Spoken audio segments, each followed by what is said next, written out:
Hello, all you positive heads out there. So glad you could join us for today's episode. It's guaranteed to be a unifying experience since we have the founder of Unify.org, Patrick Kronfli, on the show. Unify is a very special organization because they unite people all over the world by acting as a platform to facilitate synchronized meditation events. Hello, Patrick. Welcome to the show. Hey, thank you very much for having me on. Thanks so much for being here. When we, recently met, I was fascinated to learn what you're doing by syncing up group meditations all over the world. That's quite the feat to do, and very, very curious about how you go about doing that. And so I'm really happy that you're willing to let me pick your brain for a little bit here and kind of share your story with the world and my listeners. And I guess, first things first, the best place to start is, how did you get started with such an amazing project like this? Now, it all started with a realization, and I'd already gone through a huge transformation in my early 20s that led me down the path of personal growth, evolution, and service to the planet. And about 6-7 years after that, I was here in Austin, where I'm based. I spend about 30 to 40% of my time here. And Austin, Texas? Yeah, Austin, Texas. Okay. Gotcha. Great town, by the way. Yeah, I love it here. It's an amazing town. And I had a solar energy business at the time. And I got back from a 2-week trip to Prague in the Alps for a friend's wedding. And I got back to Austin into business, and I was like, man, this is not it. I'm not like feeling alive. I don't feel like I'm on my purpose, right? Right. So in that moment, I just decided I was going to start following my inspiration. And that whole year, yeah, exactly. And I was just going to trust it, and see where it led me.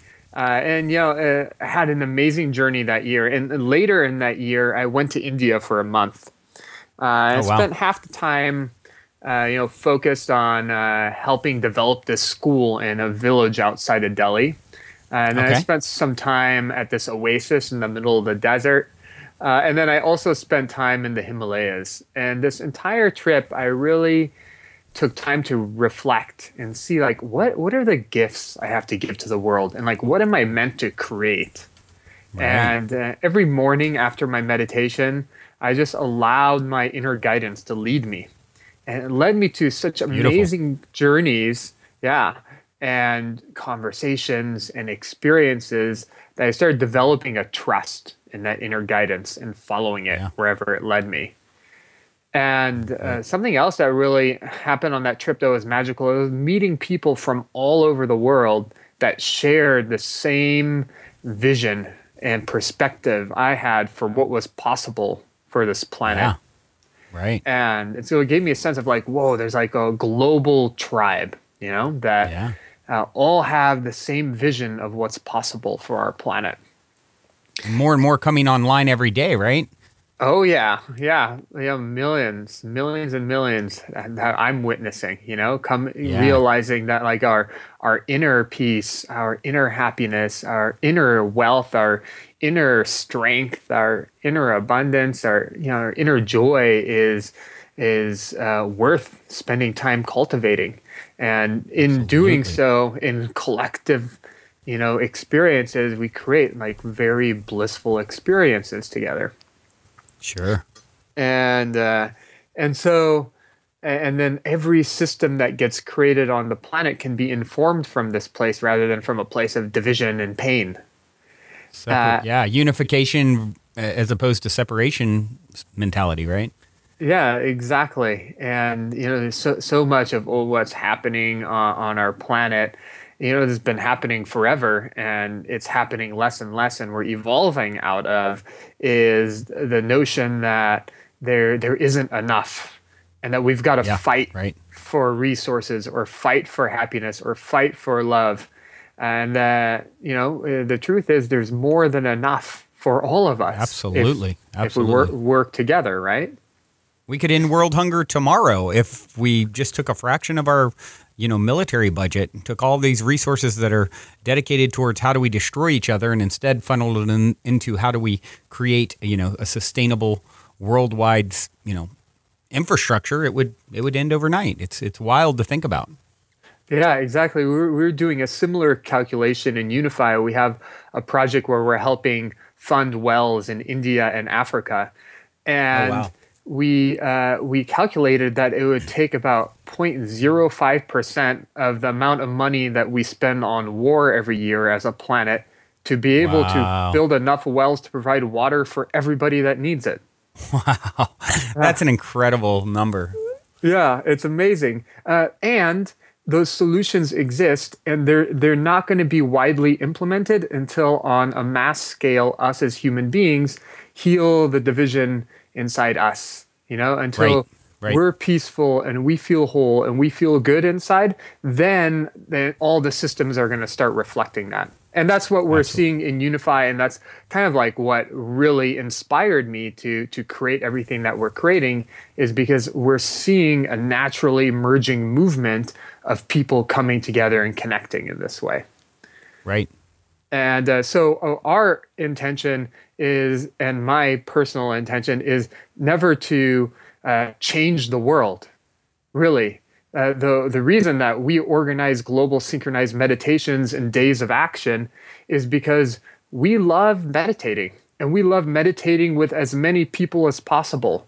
And we are seeing that this is a natural emerging movement of good that's happening on the planet, and we're just inspired to be at the forefront of it. And as a result, things get created through us, like Unify, to support it. Right. So back to India. I was on the airplane flying back to the U.S. over the Atlantic, and I was meditating. And there's just like a vision came to me that I was going to be part of bringing a whole bunch of people together at the Texas state capitol. And it was around connecting and raising awareness and consciousness together. And I got back to Austin, and two other friends had received a similar vision. One of them had received a vision a couple days prior to go into the Capitol Dome with a bunch of friends and Om inside the dome. Wow. And another friend had received a vision and idea to organize a flash mob meditation at the Capitol. Wow. All separately, without discussing your individual kind of visions. You came, eventually you did, and realized that all of you were receiving these kind of these inspiring visions simultaneously, or close to it. Yeah, exactly. Wow. It was incredible. That's incredible. Yeah, so that is incredible. It was just like a testament. Like when I saw this happening, I was like, whoa, like, inside myself, I was feeling and thinking like, whoa, it came to three of us separately. It means it's going to happen whether we do it or not, right? Right. And so Ben was one of them. A month later, in January of 2011, he created a Facebook event. Okay. And 2 days later, I showed up to the Capitol, and it was one of the most beautiful things I ever witnessed. There's like 70 of our closest friends spread throughout the front lawn of the Capitol. As an hour silent meditation. It was completely leaderless. All of us coming with our own practice, with our own intention. And then something that was really, really magical that I was witnessing, and that was the impact that this meditation was, number one, having on me as an individual, as someone that's been meditating, for years up to that point, in kind of like in like a studio or in my house. It kind of like, it felt like we were all coming out of the caves and coming to unify together to bring like the positive vibrations out into the world. Sure. And it had like an exciting kind of revolutionary feel to it for me, meditating in public in a group. And I was seeing and witnessing the impact that it was having on the people around us, like families from all over Texas that were coming to visit the Capitol. Yeah. And the kids and the adults and the security guards. And there's even like, I have a strong flash of a army guy with a machine gun just standing there. Wow. allowing like a new stream of consciousness to flow through. Wow. And after How powerful. yeah, it was really powerful. And afterwards, we went into the Capitol, created a circle at the bottom of the dome, and everyone started oming. Wow. And for those of you who haven't been inside a dome, the sound vibration in there really, really resonates very powerfully. And I could Ohm dome. oming the dome. And it was really, really powerful. And afterwards, I turned to the guys. I'm like, hey guys, this is awesome. Let's do it again. Yeah. And so we did it again. And the next month, over 300 people showed up. Wow. Yeah. And that was the beginning. that was the beginning, and pictures and videos just started spreading on Facebook from the first event. And 7 other cities joined us randomly the second month. Wow. Yeah. So it really started self-organizing in some sense. No, yeah, it was very much self-organizing, and I was like, "Whoa, something's happening here," right? So I just started creating resources and tools, web page, Facebook page, and just started, supporting other people around the world that were contacting us and was like, "Hey, we want to do this too." And I was just like, "Okay, cool, awesome. This is what works in Austin, and here's some cool resources, and here's the story, and this is what I believe is possible." And wow. And then the next month it jumped to 16 cities. And then, someone organized one in New York in Union Square right in the middle of rush hour, and hundreds of people showed up. And it kind of sparked to 24 cities. And then someone in London organized one in Trafalgar Square, and close to 800 people showed up. And it sparked to 54 cities, then to 78 cities, then 108 cities. And wow. Within 8 months, it grew to 250 cities. Wow, that is incredible. Yeah, it was truly that is a testament to the idea, the concept that nothing is more powerful than an idea whose time has come.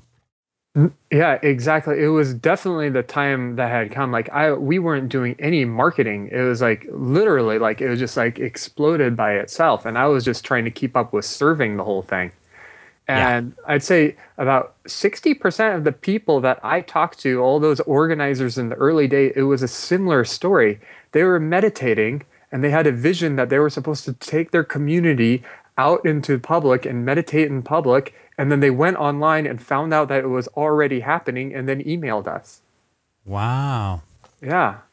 That is such a powerful validation of what you're doing. Yeah, it was such an honor and such a blessing. And I was just like, in my element, like going full speed. And, I was raised in an entrepreneurial family. So I was blessed to be able to have like organizational skills. And, I also have an MBA. So I was able to incorporate, a lot of, things I learned while I was getting my MBA, and kind of like supporting this movement to grow, and have a foundation. Right. And this was before Unify. This was called MedMob, short for Meditation Flash Mob. Okay, cool. And then later that year, Occupy happened.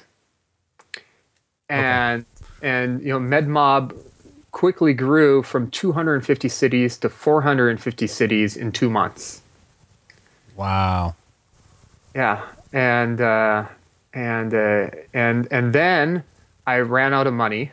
Mm-hmm. And so I started focusing on like I kind of put MedMob or MedMob itself got put on, let's say, auto responder mode, and kept on slowly growing. And I started focusing on business again. And I met my current business partner, who I started Unify with. First, we worked on a couple media projects. He comes from a media tech background. And then later in that year, towards the end of 2012, we created Unify and got unify.org. And December 21st of 2012, we launched Unify. And that's how it all began. That is an incredibly inspiring story. If someone wants to get involved with Unify now, how do they do so? You go to unify.org, and there's there's a main email list that you could sign up to find out about our campaigns. You could also sign up as an organizer to bring your communities together. There's now 3,188 organizers as of an hour ago, which is awesome. 3,100. How many cities is that? That's a good question. I haven't done the calculations. I'd assume it's, over 2,800 cities. We don't have a lot of double organizers in each city. Right. Wow, that's a tremendous reach in such a short period of time. Yeah, launched in 2012 and been growing ever since. Now we don't do them every month because it's a lot of heavy lifting, and now we incorporate a lot of media and social media and building a tech platform to support the movement. And so we kind of hold the beats of the solstices and the equinoxes. The next big thing we're doing is on June 21st, which is the first International Yoga Day. So we'll have a global synchronized hour of yoga and meditation with lineages all around the world, creating their own experience. Interesting. And then soon after that we have the next big event for us is on September 21st, which is the International Day of Peace. Last year we had 1,167 events around the world. Wow. People were organizing experiences of inner peace and then taking action to create peace in the world. Yeah. Wow. So this next one, June 21st, you said national, that's like the National Yoga Day or something, right? Yeah, it's International Yoga Day. International Yoga Day. Yeah. Prime Minister Modi of India went to the UN and got it as an official day in December. Oh, wow. So that's brand new. That's a brand new thing. Have you ever synchronized an event, something like a discipline, like yoga? Have you ever synchronized a discipline alongside of meditation like this, or is this the first time you've done this sort of thing? Well, we kind of create it as an open platform. So in the beginning days of MedMob, it was specifically meditation flash mobs, and we kept the format really simple, and it was like 1 hour of silent meditation followed by 11 minutes or longer of oming. And then once it became Unify, it expanded to whatever type of experience someone wants to organize that's in line with their spiritual upbringing or culture. So it's like global synchronized moments of prayer, indigenous ceremony, meditation. We really keep it as an open platform. I see. So it's not necessarily everyone doing the exact same thing at the same time. It's a loose, it's loosely, synced up, and I could be doing some sort of a prayer ceremony at the same time where someone else is in complete silence, where someone else's group is, out in public. Now, is it currently with a flash mob? That's a public kind of display. Is it still that format, or is it you can be having a private group or in public, or it's pretty much anything? Yeah, it's pretty much whatever someone feels like organizing. Now, usually they do organize in public, but they're much less flash mob-ish in nature now than before. I mean, last year for the International Day of Peace, a lady organized a horse ride for peace with all our friends. Oh, wow. Another lady organized like a jazz class for peace, a jazz dance class for peace. So even though the majority of things are like meditations and prayers and indigenous ceremonies, there are other like random events that happen. And there are times when we do invite something more specific. For example, we're organizing a meditation with Deepak Chopra on July 11th, and it's a specific meditation focus on compassion. And we're going to be, and that one's more of an online experience where people will be tuning into a broadcast that's led by him and a couple others. Wow. Okay, so it's that one in that sort of instance. It's more structured, so to speak, and everyone is kind of tuning into the same sort of program or intention. As opposed to it just being broadly peace, it's like, okay, we've narrowed it down to this particular element of peace, compassion, and here's someone who's actually going to group lead the experience. Is that an accurate way to describe it? Yeah, that's an accurate way to describe it. And and for our days, it's also there is some structure to it that we recommend. Like for example, for World Water Day on March 22nd, we recommended that groups around the world go to live sources of water and pray, meditate, and hold ceremony at live sources of water, and then collaborate with local water organizations to create projects and lasting change. So we do recommend some structure, but we try to keep the balance of structure and openness. That way, as many communities can feel like they can engage in their own flavor. Right. Wow, that's great. Now, as far as these more structured, for example, the one with Deepak Chopra, where it's a live broadcast, is that a lot more complex on your end as far as, getting that broadcast out there, making sure that you don't crash, your servers and things like that? I mean, do you have an estimation, or have you ever done that sort of thing before? Is this going to be the first time? And if so, what would be your estimation of people that you expect to be tuning into that live broadcast? Well, we did a live broadcast with Deepak Chopra last year, focused on peace. And 139,000 people registered for it. Wow. And they actually got the Guinness Book of World Records involved. And so we broke the Guinness Book of World Records for the largest global synchronized meditation. Congratulations on that. How cool is that?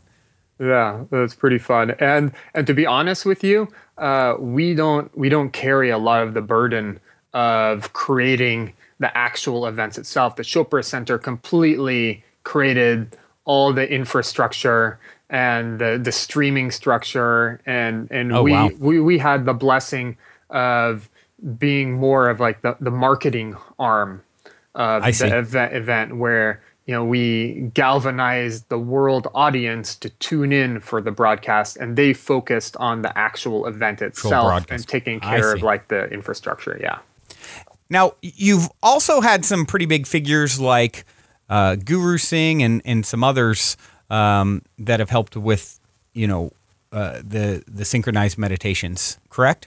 Yeah, that's correct. We typically partner on each of our events with some of the major spiritual leaders around the world to share the meditations with their networks, and then for one thing that we're really proficient in is our social media strategy. So we create a lot of quote pics from these different spiritual masters. And we propagate it through social media. And we've got an event coming up in early July with probably the most prominent figure in meditation and mindfulness that we're gonna launch close to Yoga Day that we're excited about. Oh, wow.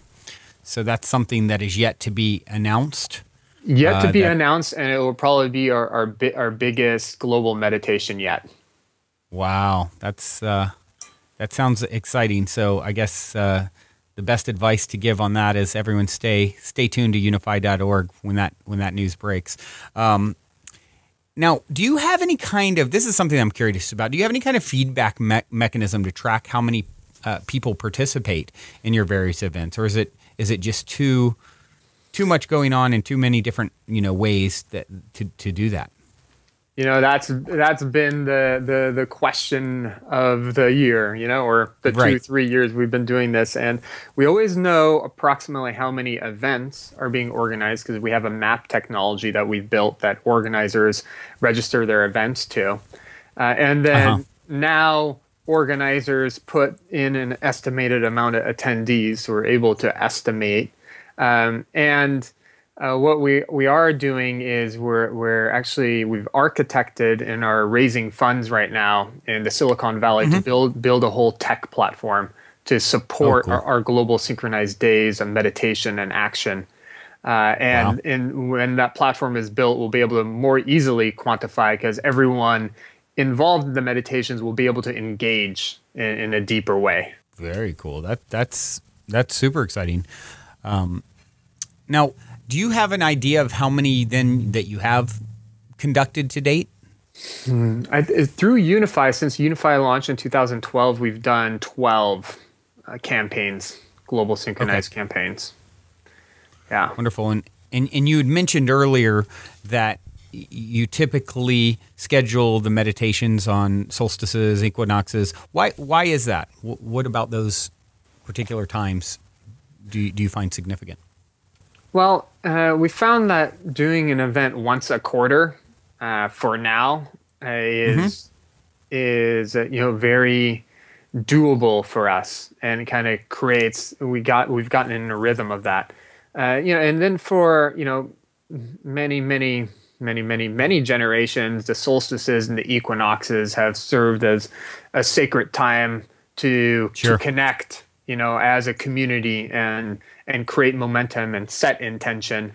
And it just so happened that those days are also some of the major days that we could galvanize a lot of momentum. So the equinox on March 21st, 22nd is World Water Day. June 21st is a whole bunch of things, and now it's International Yoga Day. There's 250 million people who practice yoga, so it's a huge opportunity to galvanize a whole movement to come together and synchronize. Yeah, that makes total sense. And September 21st is the International Day of Peace, and just galvanizing as many people as possible to come together in inner peace, we believe, is the first step towards manifesting external peace. And of course, December 21st is kind of our launch date, and we're going through the process of creating what we call World Spirit Day, just an interfaith day of the divine, where everyone around the world connects to the divine or to their deeper self in their own way, in their own lineage, in their own tradition. Very cool. You just said inner peace is the first step towards achieving external peace. Can you elaborate on that? I mean, how, let's say I'm someone who's new to all of this. I haven't really meditated. I love the idea of, cultivating more peace inside myself and, in general, external of myself. What would you recommend? How would you recommend that someone start? Yeah, so I could speak from my own experience. Sure. And I would say that the number one suggestion that I give to people that are just getting into meditation is really the most important part is to take, just start out taking a few minutes to be nowhere and do nothing.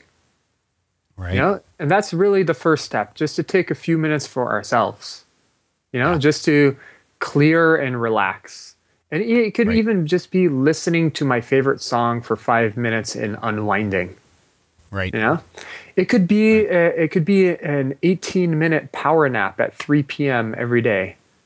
Right. Just unplugging from everything and just going internally. And there are so many amazing meditation courses and that someone can take. I recommend going and learning from a physical person how to meditate, and going to as many different teachers as possible until you find someone that you resonate with. And for me, meditation, some people get frustrated when they first get into meditation because we believe that it means like stopping the mind from thinking, which is biggest. You hear that more than any other thing when it comes to meditation. And I've been guilty of saying that very thing. I can't, it's hard to quiet my mind. It's hard to quiet my mind. Yeah. And the mind quieting for me is only one of the many results of meditation. And it's not something that I try to do. It's just something that just happens as a result. Right. Back to, so I just the best thing to get deep into meditation is a commitment to ourselves. We're so focused on what's going on in our external world. I think it's important to take some time to focus on what's going on in our internal world. Absolutely. And it's painful at first. It's really tough because there's so many patterns that we've developed through our life and so many patterns that have been passed down to us through generations that are really, really dense, emotional, physical, mental patterns that as soon as we start letting go of the outside world and turning our attention inward, those patterns come to the surface. All the stuff we've been hiding from all this, it just comes right to the tip of our mind, to the tip of our hearts. And we even feel that like physical pain too when we first start meditating. And it's everything we've been hiding from. Right. And for me, it just takes super amounts of dedication. And for me, it had to be like some really hardcore rock bottom experiences that I had to experience at the age of 20 that created the opportunity for my ego to start imploding in on itself. It wasn't like I totally respect people that somehow got on this path without having to experience something traumatic, you know? Right. And then to go back to the notion of how inner peace creates external peace, I just noticed that inside myself and inside my life, that anytime that there's some type of aggression or pain or anger that I experience in my external life, it's a direct reflection of a pattern inside me that's coming to the surface to be released. It's like it's a natural evolutionary process. And if I'm unconscious of that process, then what happens is I get stuck in the reaction and I fight with something in my external world, and I hold on to it and I resist it, and instead of, allowing it to just move through me.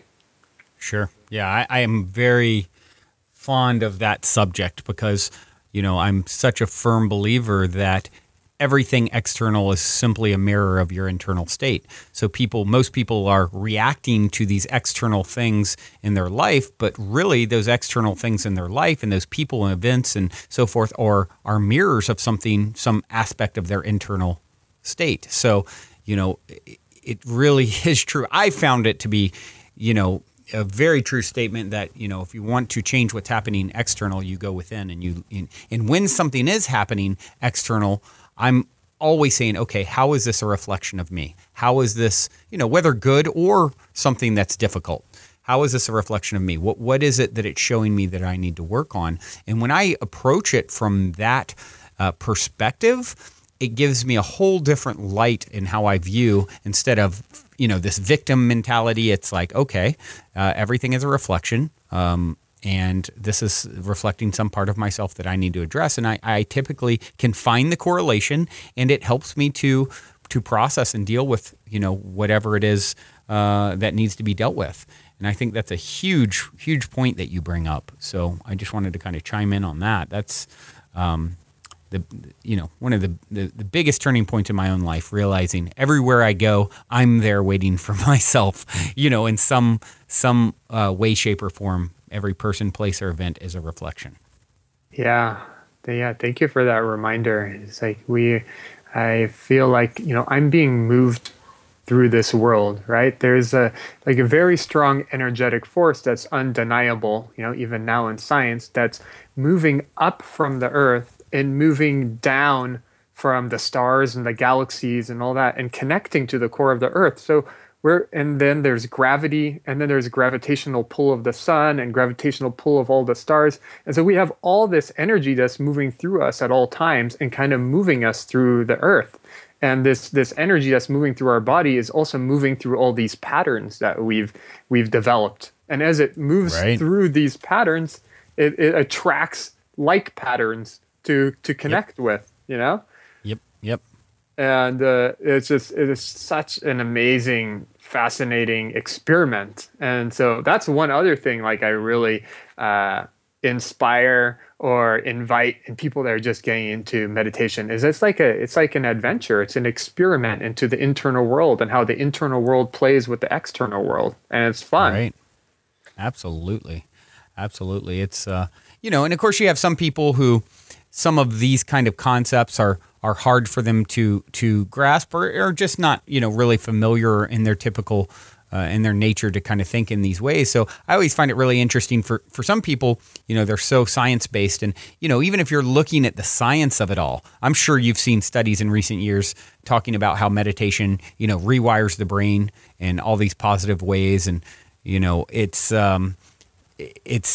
you're literally changing your physiology in your brain when you're practicing, this simple act of sitting quietly and trying to foster inner peace. And of course, focusing on your breath or whatever method you're using it's doing things on so many levels that benefit your physiology. And like I said, I always found that one really fascinating. The fact that, it's actually rewiring your brain to create more happiness and peace in your life. Yeah, the brain is such a fascinating part of the human robot, right?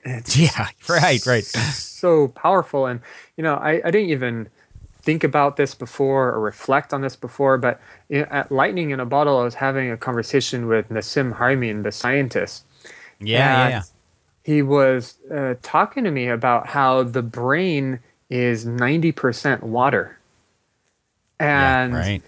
I didn't even think about that or didn't even know that. But now that I know that most of my brain is water and that these electrical currents are shooting in between the synapses of my nerves are going through water, it just makes so much more sense. And all that, we all know that water holds energetic electricity as well. So as we start shifting our perspective, the entire water container inside our head shifts energetically as well, electrically in its charge, and that has an impact on our entire body.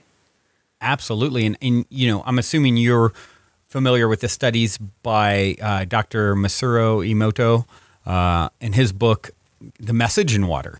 And are you familiar with that at all? Where monks blessed and meditated on water and apparently changed the molecular structure when viewed under a microscope. They would look at it before the water, molecules before the meditation or the blessing, where this positive intention was sent to the actual water molecules. And then they'd look at it under a microscope. It looked like a beautiful snowflake afterwards. It literally changed the structure. And then vice versa, where they would actually send negative energy, put it in a bottle with "I hate you" and things like that written on it. And then they look at it and it looks totally distorted, which is a great, once again, to tie back into, if you want to talk about the science of this stuff, that was a fascinating study. And like I said, the book, I believe it's called The Message in Water, it is all about that. And so, I don't know if you're familiar with it or not, but that made me think of it instantly when you started talking about, our brain being 90% water. Because they even talk about it in the movie or documentary, What the Bleep Do We Know? And, it kind of goes through the whole study a little bit in one part of that documentary. And then they kind of correlate that to, well, if, our thoughts can do this to water and we're made of, whatever 90% water, our brains are 90% water. What do our thoughts do to us? Right. Pretty fascinating. Yeah. What the Bleep was one of the early documentaries that I watched that had a huge impact on me in my early 20s. I recommend it for anyone who's first getting into meditation or consciousness. It's huge. Yeah, absolutely. It does a great job of tying together kind of the science, with spirit, so to speak, and helping you to understand how you are creating your reality with your thoughts, and how important it is what kind of vibration you're emanating from because that's really all we are, right? We're 99.999% space. The particles that make us up that we call quote unquote solid are not solid at all. They're vibrations of energy popping in and out of existence. We don't really know where they come from or where they go to, but they're intelligent when they show up here. And, it's everything is a vibration. And, it's, if you're harping on negative, vibrations and lowering it, your own, vibrations with negative thoughts and so forth and negative activities, then it's going to mirror back in the external mirror, right? If you're doing things like meditation and things that are positive for the planet, like you're doing, you're going to find peace and happiness and, a reflection of that. So it's really amazing once you kind of start understanding this stuff, how much control so many people feel disempowered out there. And we really actually have all the power inside of us. Yeah, we're like an electric force, and Exactly. yeah, and like I've been meditating for well, I'm 34 now, so over 13 years now, and Uh-huh. I even though I experience like deeper states of bliss and happiness and joy than ever before, I also experience more challenge and pain and stretching to the limits and breaking through barriers than I've ever experienced before too. So I'm not even Right. certain that in the human experience, no matter how much I meditate, that I'll ever be avoidance of pain. Um, Right, right. but but now I know that like if I just face it head on with like my deepest self and with these practices that I have and with and a willingness and an openness that I'll get to the light at the end of the tunnel. And every time I go through a challenge or a restriction inside myself, when I get to the other side, I'm stronger and more powerful than I've ever been. That's such a great point because it really isn't about avoiding the ups and downs. It's about understanding, the peaks and valleys. And when you have this perspective, the perspective that you're sharing as you're going through a valley, it's actually you've learned through experience now that it's really a lump of coal that's it's a diamond in disguise, right?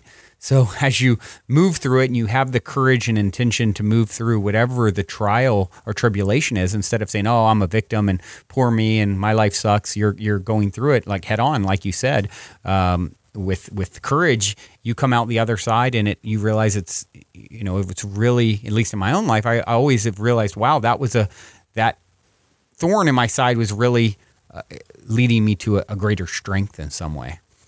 And Yeah. I think that's the difference between, self-deprecation and poor me and I'm a victim and embracing, the ebbs and flows of the human experience, right?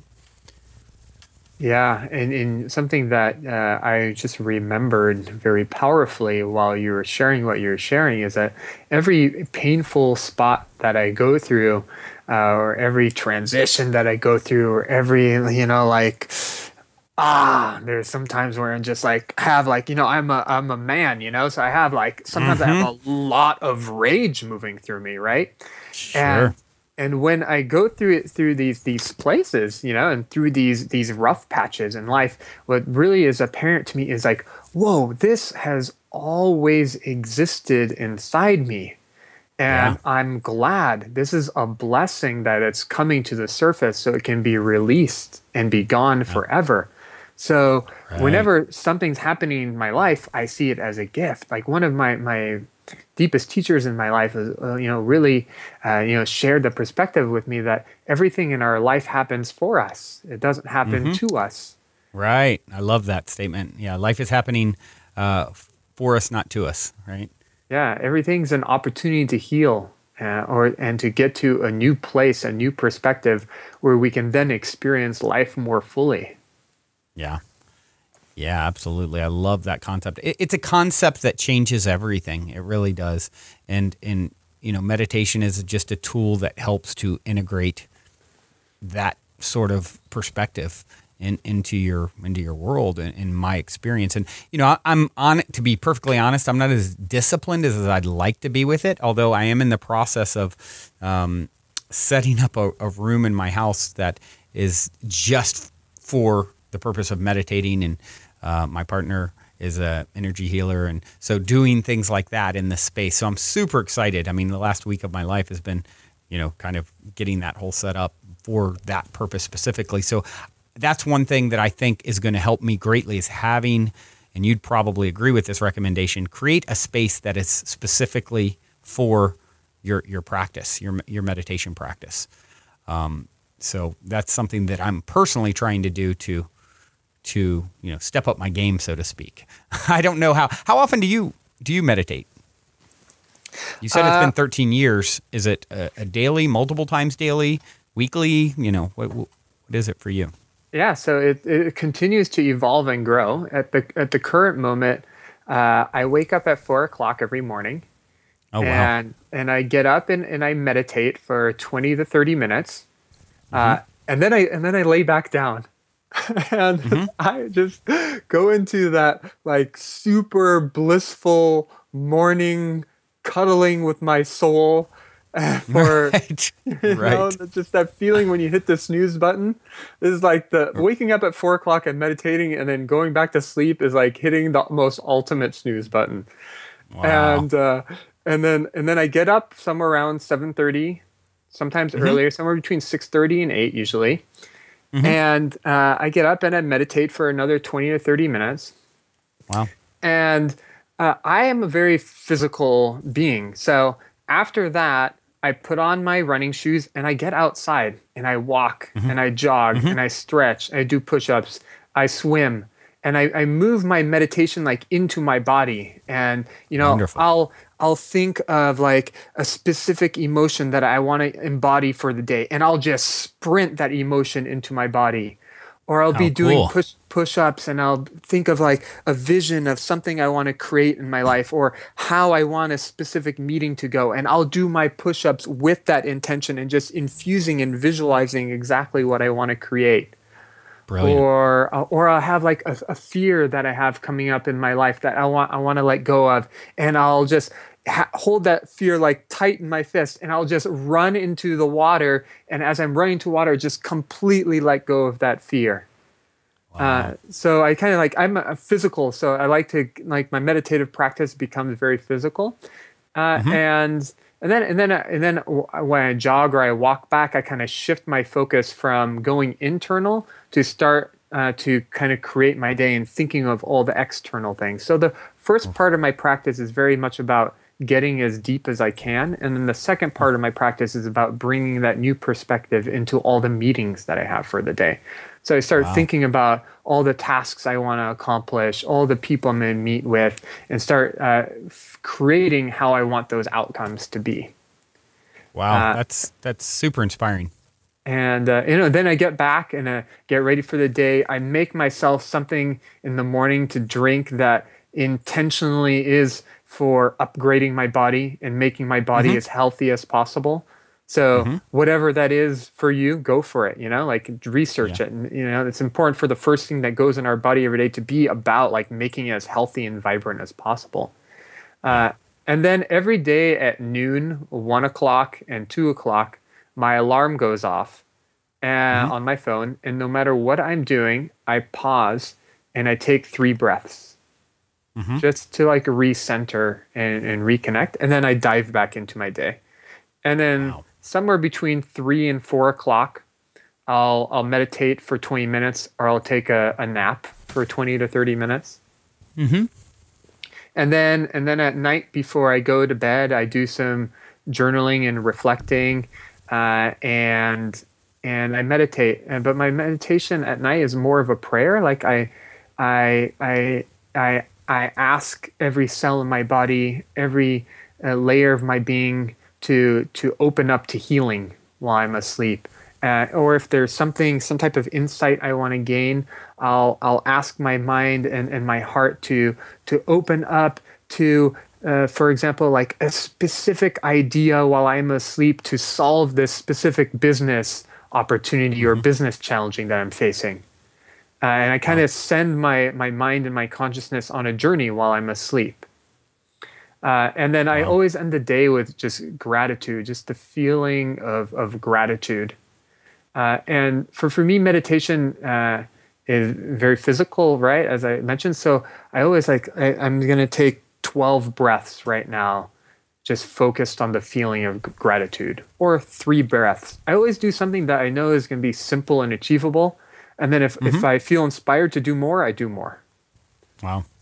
And that's my current daily practice of meditation, intentionality. That is very inspiring and admirable. And if anyone wants an example of how you consciously create your life in reality, and that's wonderful. Thank you so much for sharing.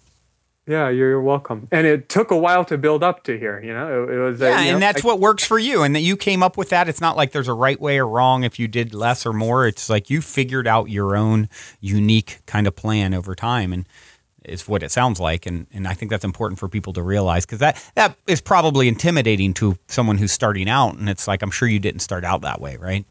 No, yeah, I didn't. I started out in my early days meditating once a week when I went to a meditation class with one of my earliest teachers. And it built from there. Yeah. And I really only started meditating every day about 4 or 5 years ago. And I was raised a Christian, a Catholic, actually. And I rebelled against that in my early years. And, since me too. my 20s, I've kind of embraced all the beauty and gifts of all spiritual lineages.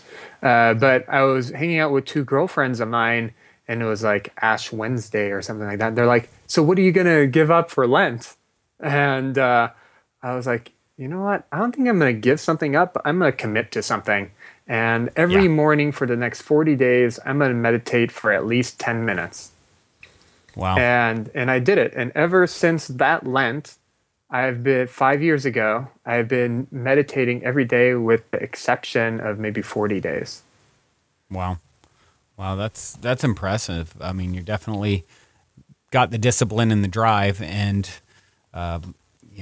definitely an inspiration and great example for people out there looking to create more. I know for myself, to create more discipline in my own life, it's definitely inspiring. I've heard it said, in order for us to turn this planet around and stop us from destroying ourselves, as a civilization, before it's too late, we got to reach a critical mass of, and you've probably heard something like this, we need to reach a critical mass of people becoming aware and consciously seeking and intending peace and unification on the planet. What do you think about this concept? And is this something that has played it all into your, your goals, something you'd like to achieve with Unify? Yeah, that's a good question. That does come up pretty often. My belief is that human society is heading in the direction of unification and collaboration and co-creation and harmony. And that it's building and it's accelerating. And right. I don't take in my life the mentality of, I got to do this, otherwise everything's going to collapse. Right. I'm going to do this so I don't experience pain. Because if I do something to avoid pain, or I do something to avoid collapse, then I've noticed that what I'm doing is I'm just really kind of pushing against something that I'm hiding from. Sure. Versus facing my fear of what's happening and what's possible, making logical decisions on, prepare for the worst, and believe in, in what's possible and go for what's possible. And, but I do believe that there is a critical mass that is building, and that the world is transforming, and the pain and the corruption and the killing and all that we are witnessing on our planet is actually lower as a percentage of population than it's ever been. Like the Middle Ages were freaking nuts, but we didn't have media and access to everything that's happening. Where now we have access and know everything, all the corruption, all that's coming to the surface to be healed, which is beautiful. And I think that there is a wave of good that's happening on the planet. And even if the economy crashes, because everybody knows that the world economy, the world currency system is a creation of man, right? Absolutely. And it's built on many people believe it's on very thin ice. I believe that it's a very thick piece of ice that is cracking, but that the new systems, the new emergence, the new consciousness, the new ways of life are growing so quickly and deepening in their roots in such a way that even if there is a collapse, there's going to be a big enough wave for people to turn to for what's possible. Yeah, right. And I'm hoping it doesn't take a collapse. I hope that that there isn't resistance. And I think it's going to become very apparent on a higher mass level that we could either allow ourselves to receive and experience love, experience joy, experience connection, or we could resist it and experience pain.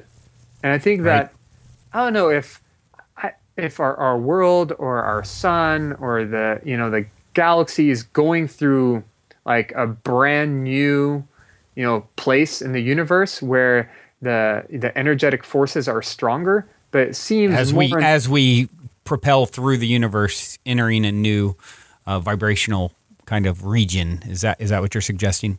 Yeah, I don't know because I haven't done enough research myself, but I feel that it's just going to become so apparent that like we either resist the electromagnetic force that's moving through us down from the stars and connecting to the core of our Earth and back up again, and experience pain, or we allow it to flow. And the potential is heaven on earth.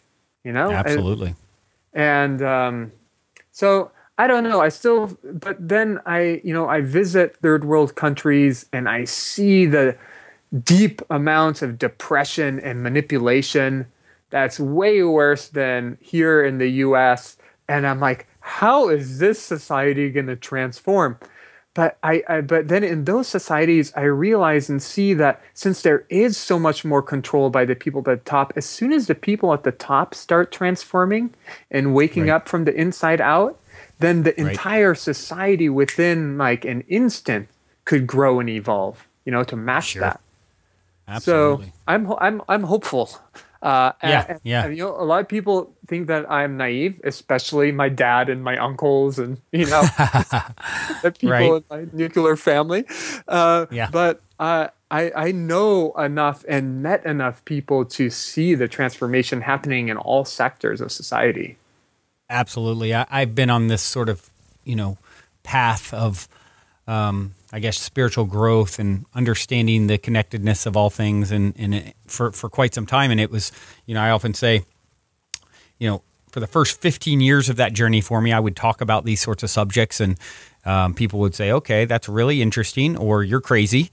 And now it's, my days are filled with talking with people like you and going to transformational festivals where people are as passionate about the subject and know more than I do. And, I've definitely in my own journey seen such a inspiring shift in people, in people coming online. I mean, I can think of instances in the last week in my own life where someone was on, this very kind of dark path and having a conversation with them at just the right time in their own journey where just like all of a sudden the light bulb goes on and they're completely seeing the world through a new set of eyes. And I feel like this is happening on a mass scale right now. And I think those that aren't really in that, in that circle, so to speak, or they're still kind of in the old energy patterns and the old vibration, it seems completely foreign and, unlikely and, you're unrealistic, but I'm with you. I am very inspired and encouraged.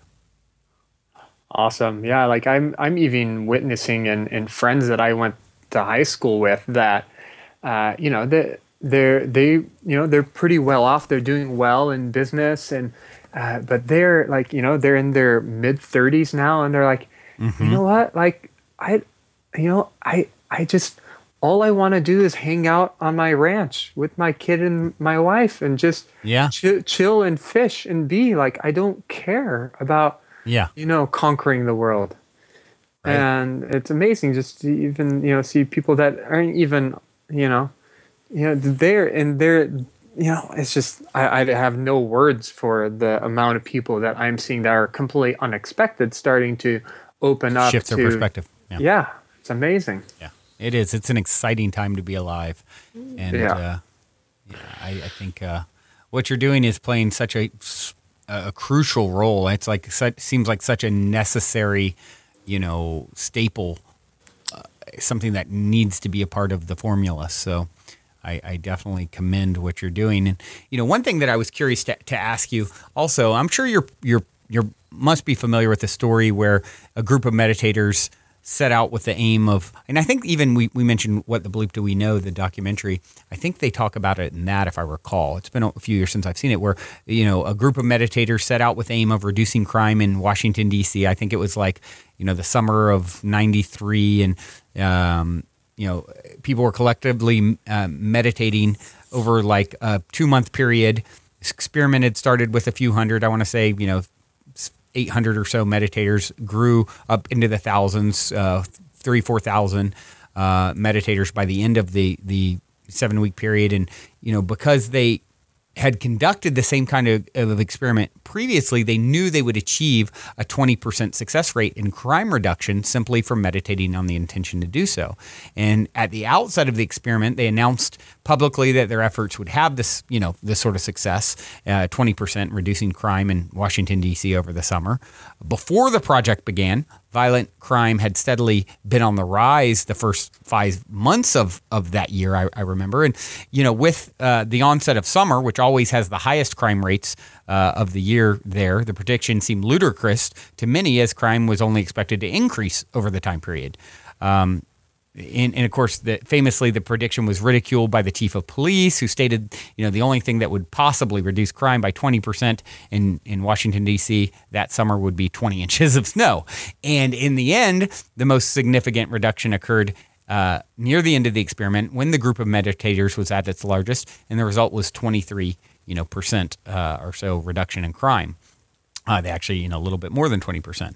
As the size of the meditation group grew, the crime rate consistently dropped, in parallel week after week. So I find that sort of, intentional meditation really fascinating. And, just as a demonstration of the power of what we can do when we all come together and as one of my favorite teachers, you may be familiar with, Osho, says, don't just do something, sit there.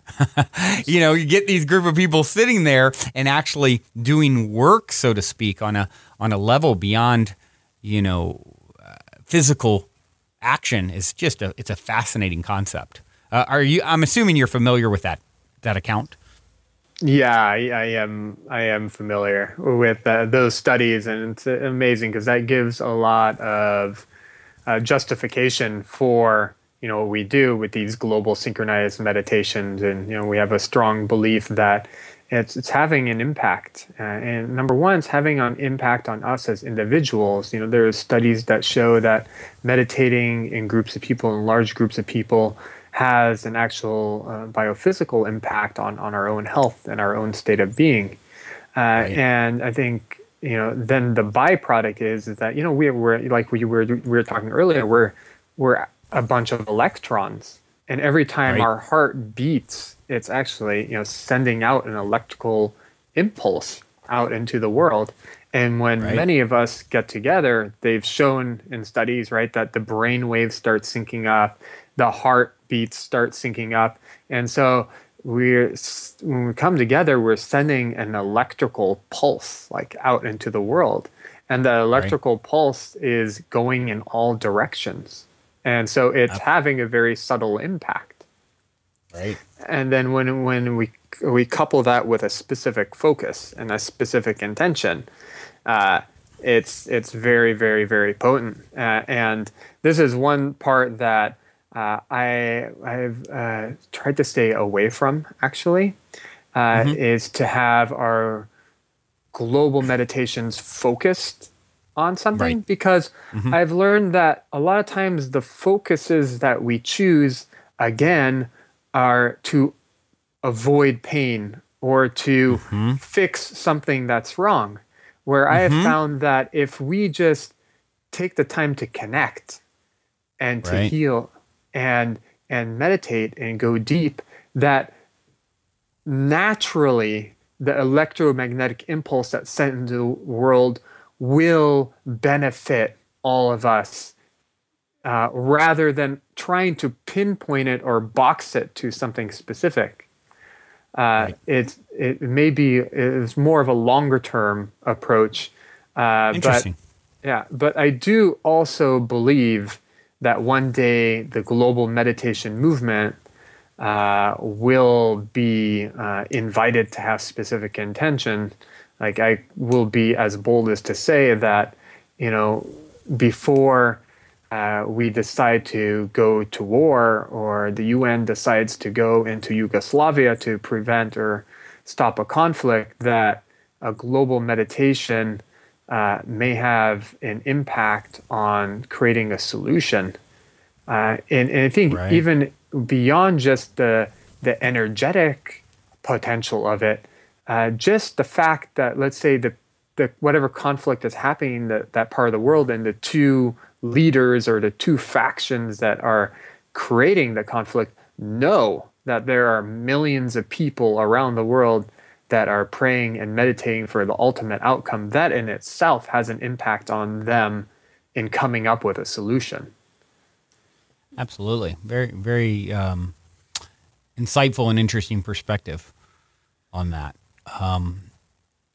Now, I also noticed on your About page on Facebook, you say, in regards to the synchronized event, that we invite all people to meditate, host local ceremonies, pray, and align with Source in their own way.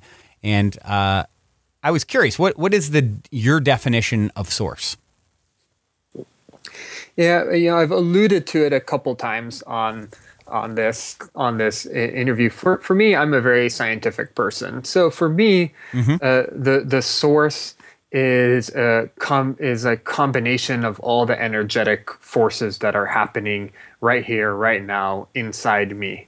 The combination of all the people that are in my field, that all have their own electromagnetic pulse on me, right? The trees, the animals, the weather, the wind is electric, right? And then the gravity of the earth, has a strong impact on me. And then the earth itself also has like a beat, like the core of the earth is like spinning, right? Undulating. And with every undulation, there's like a wave of energy that's sent out, and that moving through my body and moving through our bodies.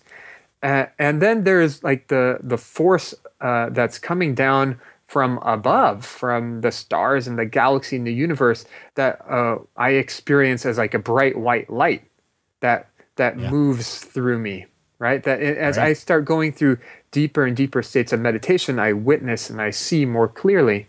And that force coming down from above mixes with the force coming from the earth in different parts of my body in different ways.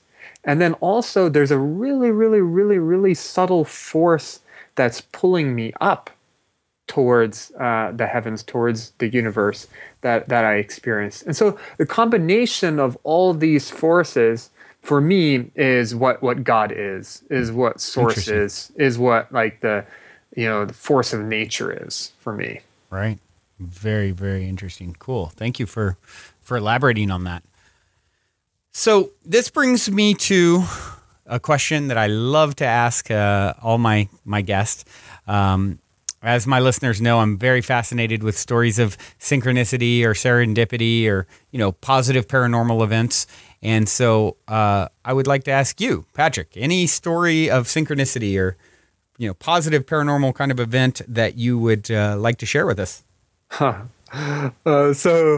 I believe that every connection that I have is a paranormal event, because I've just learned that every human that I come in connection with somehow leads to something. And one of the most important times of my life that this happened is, let's see, I was 17 years old, and our family was going on a cruise, right? And in the Caribbean. and the cruise ship 2 weeks before our cruise got into some type of crash or whatever.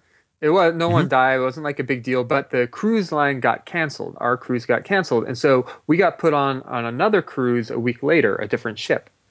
And on that ship, I fell in love with a girl that that lived in Houston, Texas. I grew up in Los Angeles, and I would go visit her. And I became friends with her friends. And then a couple of years later, a couple of her friends were out in California visiting on spring break, and I became closer friends with one of them. And that one of them came out that summer to stay at my dad's house because she was exploring getting into the fashion industry. And she was going to Texas A&M at the time. Her sorority sister was out in Los Angeles as well, doing an internship at a talent agency, right, in Hollywood. And she was staying at her grandfather's house. And I was hanging out with them, and she was telling me about her aunt, who just got flown out to this house, their grandfather's house, her aunt's father's house, right? She was from Texas, had been completely sick, was on chemotherapy, and her father flew her out to Beverly Hills to get a whole new set of doctors. Right. And just the day before, I had just written down in my journal like the ideal, divine woman I would have in my life, right? And I wrote it all down, exactly. And then when this person was telling me about her aunt and what she was going through, there was like something inside me that just drew me to connect with this woman. Right. And I ended up connecting with this woman, and it was just like, at the time in my life, it was like the absolute deepest, clearest connection I've ever experienced in my entire life. And it went really, really, really deep. And within 3 months, we found out she was 3 months pregnant with who are now our 11-year-old twin boys. Wow. Yeah. And that incredible connection I was 21 at the time. I was going through it was right after my huge spiritual awakening, and she was going through this whole experience of letting go of her whole past life and finding out how to heal herself. And we just went into this deep, deep committed portal with each other of focusing on each other's growth, on each other's evolution, on each other's healing. And then the boys came into play and deepened that whole path. And she and I together went through this portal of growth and healing and evolution. And then we came out the other side. And now we're no longer together, but we're really, really close friends. And we have the most amazing sons that I know were divinely, supposed to be here. And this all started from a cruise ship that crashed into a coral reef, and so we ended up on another cruise ship. Isn't that incredible? Yeah, and my boys and their mom and everyone who brought me to Austin, which took me on the path of my career, which took me on the path to India, which took me on the path to organize an event here at the Capitol in Austin, which led to everything that I'm up to. Wow. So isn't that incredible? Yeah, like every little person I meet, or every person I meet or situation I'm in feels like it's a perfect piece of the puzzle that opens up the door for the opportunity that is my life. Absolutely. And I can really relate to what you're saying about having just a strong feeling about this particular person. That's something that's gotten very pronounced in my own life as I've, progressed, I guess you could say, spiritually, and grown and evolved. And as I like to call it, taken out the trash, gotten rid of the blockages in myself. And of course, it's an ongoing process. I'm by no means an enlightened master at this point, but I've made great progress compared to maybe where I was a year ago or 10 years ago. And as I continue to progress, I find I have just a very clear knowing about when I meet someone. You know, it's happened to me so many times at this point. It went from being really interesting to kind of par for course. It's like, oh, I'm getting that feeling that this person is significant to me or going to be significant to me. Sometimes I'll get chills from head to toe. And, you know, next thing I know, sometimes it'll even be over years. 2 years ahead of time, I'll have just, this person is very intriguing to me. I feel drawn to them. I have no connection. And next thing you know, they're, you know, camping next to me at an event or something. You know, they just keep in coming into my circle until it's made aware why I felt that way. And so I can really relate to having that sort of a feeling. And it's really fascinating when you can look back and see those little events that made such a huge difference, you know, in our life story. Yeah. It's life is such an amazing adventure and experiment, and truly is. Yeah, this conversation is really helping me feel so much gratitude, and I just bow down to, you know, the force of creation that really does all this. You know, it's just so magnificent. Absolutely. Well, Patrick, this has been an absolute pleasure connecting with you, and you're such an inspiring individual, and you know I feel the exact same way. I've gotten so many great inspiring ideas and bits of information from you, and I'm sure my audience feels the same way. So thank you so much for joining me on this. And you know, before I do let you go, I always like to ask one kind of final put people on the spot question. And something tells me with you, it's not going to be too much of a put on the spot. I'm pretty sure you're going to wing it just fine. But I always like to ask people the very simple question of, what is the meaning of life to you? I